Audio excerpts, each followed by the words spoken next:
Sejam muito bem-vindos, meus caros, e saiu no dia de hoje uma notícia que relaciona o maior aumento de população no Reino Unido com a questão da imigração em massa dos dias de hoje. Venho mostrar-vos uma notícia e eu acho que é importante falar sobre o assunto, tendo em conta que nos transmitem nos dias de hoje, a ideia de que, a questão da imigração não está assim tão descontrolada, as sensações são falsas, vocês já conhecem esta narrativa toda e, portanto, não será novidade nenhuma aquilo que eu vos estou a transmitir. Vamos então ouvir esta notícia do European Conservative e venho então mostrar-vos Reino Unido.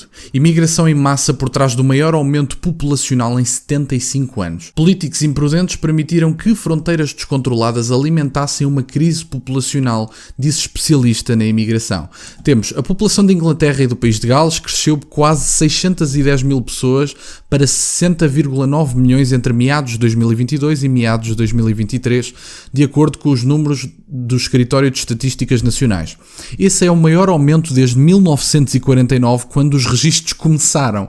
Portanto, meus caros, nós dizemos que este foi o maior aumento nos últimos 75 anos, mas nem sequer temos a certeza disto, tendo em conta que só há registros desde 1949. Portanto, este pode ser o maior aumento em séculos. É isto que é importante fixar também. Enquanto isso, a mudança natural da população atingiu o menor nível em 45 anos, de apenas 400, o que significa que houve apenas 400 nascimentos a mais do que mortes. E temos mais abaixo. Isso significa que o crescimento populacional foi alimentado em grande parte pela imigração recorde. Ou seja, se a distância entre as mortes e os nascimentos é tão baixa e há um crescimento tão grande, esse crescimento tem que vir de algum lado. Efetivamente. A migração líquida ficou em 622 mil no ano até meados de 2023, época em que os conservadores ainda estavam no poder. É verdade, a direita no Reino Unido tem muita culpa, especificamente em Inglaterra, tem muitíssima culpa do que se passou e não podemos fingir que a vitória da esquerda na Inglaterra foi única e exclusivamente uma grande vitória da esquerda. Não, foi efetivamente uma derrota da direita. Direita fofinha que se pôs a jeito e que fracassaram na governação e, portanto, têm muita culpa na derrota que tiveram. Aliás, eu conheço pessoas à direita que até ficaram algo satisfeitas com este castigo porque a direita em Inglaterra estava demasiado acomodada, estavam há 14 ou 15 anos no poder, os ditos conservadores, não é?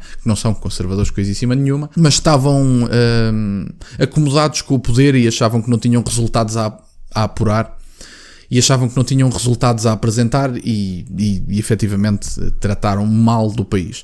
Respondendo aos números, Robert Bates, diretor de pesquisa do Centro de Controlo da Imigração, disse ao European Conservative: políticos imprudentes permitiram que a migração em massa alimentasse a crise populacional. Esses números mostram que em apenas um ano, a Inglaterra e o país de Gales deveriam acomodar um aumento populacional semelhante ao de uma cidade do tamanho de Brentford. Todos nós sofremos como resultado, com o país já a sentir que está num ponto de ruptura. Os nossos serviços públicos não funcionam, a nossa cultura está diluída, os nossos jovens têm pouca perspectiva de ter uma casa. É tão simples como isto. E, portanto, nós lemos estes cenários, e isto é no Reino Unido, lemos estes cenários e parece que estamos a falar de Portugal. Nós passamos de país para país, e eu já tenho feito isso aqui noutras circunstâncias, sobre outros vídeos, sobre outros países, nomeadamente sobre a Alemanha, e nós vamos lendo os comentários de país para país e dá a sensação que estamos a falar de Portugal. Obviamente que Portugal não está tão danificado do ponto de vista da imigração como está a França ou a Bélgica, que é mesmo o topo da loucura, honestamente, mas também conseguimos perceber que quer dizer, estamos a caminhar para lá. E as queixas que muitos portugueses já têm estão a ser vistas em todo o lado. Portanto, dá a sensação que a esquerda quer que a malta toda acredite à direita, que isto é uma alucinação coletiva e que estes países não estão a passar verdadeiramente aquilo que dizem estar a passar. É incrível o que nos querem fazer. É uma lavagem cerebral autêntica. Dá a sensação que todas as pessoas que comentam estes temas em vários países, na Alemanha, na França, na Bélgica, não existem. Portanto, são sensações, como dizia o Ricardo Costa. Enfim, Bates também criticou o novo governo trabalhista por não tratar da questão da imigração em massa com a seriedade que ela merece. Ele reclamou que, embora nenhum indivíduo sensato possa acreditar que esse estado de coisas precário seja sustentável, o governo trabalhista decidiu não incluir no discurso do rei nada que pudesse conter esse aumento. Ele acrescentou: em vez de continuar com truques ridículos como votos para jovens de 16 anos, é hora de um pouco de política adulta que reconheça que em 10 ou 20 anos, se ainda quisermos ter uma sociedade viável e funcional com altos padrões de vida, então simplesmente não nos podemos dar ao luxo de distribuir mais de 1 milhão de vistos todos os anos. É tão simples como isso, meus caros. E utilizando uma expressão que é conhecida pelos cristãos, seguramente, a porta do céu é estreita. Portanto, não podemos continuar a fingir que queremos uma sociedade com altos padrões, que é uma sociedade que é para pessoas efetivamente trabalhadoras, que queiram produzir, que queiram contribuir para a sociedade, E, no entanto, continuamos a oferecer vistos ao desbarato, e quando digo continuamos, quer dizer, eu não estou no Reino Unido, mas efetivamente eu vejo este cenário a ser feito. Eu vejo nacionalidades a serem distribuídas ao desbarato, nacionalidades que deveriam ser uma honra, e, no entanto, continuamos a distribuí-la como se fosse um mero panfleto ou como se fosse uma senha para a entrada num centro de saúde. É completamente inacreditável, não faz sentido, estamos a destruir a Europa por escolha nossa. É escolha própria, meus caros. Porque para aqueles que possam achar, isto é culpa dos imigrantes, isto não é culpa dos imigrantes. Porque para aqueles que possam continuar a achar que isto é culpa dos imigrantes, isto não é culpa dos imigrantes, meus caros. Isto é culpa das nossas políticas, dos nossos governantes eleitos por nós. Obviamente que em Bruxelas a situação é diferente, mas convenhamos que os países poderosos que têm algo a dizer e que têm palavra efetivamente e que têm alguma autonomia dentro da União Europeia, também estão a ser vítimas desta tragédia, que é a questão da imigração atual. Não podemos continuar a fingir que estes líderes não deveriam representar o país de outra forma e não deveriam representar os interesses dos cidadãos europeus de outra forma.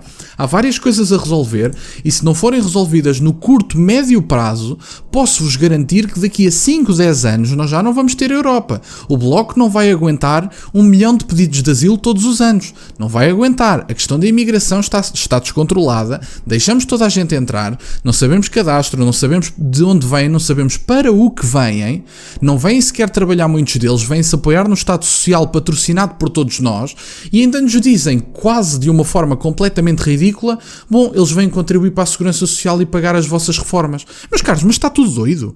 Mas acham que esta gente que vem para cá trabalhar não vai querer as suas reformas mais tarde? E faço outra anotação que eu acho que também é importante. Neste momento estamos a trazer pessoas para fazerem trabalhos que os europeus não querem fazer, que são trabalhos que não incluem ter grande escolaridade, que são trabalhos mais precários e trabalhos que tendencialmente são mais de força braçal e etc. Eu pergunto-vos, com o avanço da inteligência artificial e das tecnologias, alguns trabalhos que estes senhores estão a fazer vão ser automatizados. E eu pergunto-vos, o que é que esta gente vai cá ficar a fazer quando estes trabalhos se tornarem automatizados? Neste momento, a desculpa é, bom, a nossa economia precisa, temos trabalhos precários, temos trabalhos que estas pessoas têm que fazer porque ninguém os quer fazer. Bom, e quando esses trabalhos começarem a ser automatizados pela inteligência artificial e pelas novas tecnologias e começarmos a precisar de mão de obra mais qualificada, que não seja única e exclusivamente entregar comida, fazer trabalho em estufas, como dizia o outro rapaz, fazer trabalho nas obras, etc. Quando começarmos a automatizar determinadas funções, o que é que estas pessoas vão fazer? É a pergunta que eu vos faço. E depois, quem é que acredita que estas pessoas estão a pagar as reformas dos nossos pais? Meus caros, estas pessoas estão a pagar as próprias reformas. Que ninguém se iluda. Estas pessoas, um dia mais tarde, vão querer as suas reformas ou acham que há almoços grátis? Alguém acredita que estes senhores vieram para cá para nos pagar almoços grátis? Agora estão a ganhar o seu salário, mas um dia mais tarde vão querer a sua reforma. Portanto, estes senhores estão a pagar a própria reforma. Não estão a pagar reformas dos idosos portugueses. Eu acho que isso é importante ser tido em conta. Não há almoços grátis. Estas pessoas, como toda a gente, hão de chegar a velhos e se ainda cá estiverem, vão querer as suas reformas. Portanto, tenham isso em conta quando falarem do equilíbrio da Segurança Social e quando disserem que esta gente anda a pagar reformas aos nossos idosos. Mas da minha parte é isto, meus caros, era esta a notícia que eu tinha para vos trazer. Muito obrigado por estarem desse lado. Peço-vos só que deixem o gosto e subscrevam o canal. Estamos a chegar aos 2.500 subscritores. Muito obrigado por estarem desse lado. Têm as minhas redes sociais e o MBWay na descrição, para o caso de quererem fazer alguma doação. E nunca se esqueçam, meus caros, questionem tudo. Até à próxima.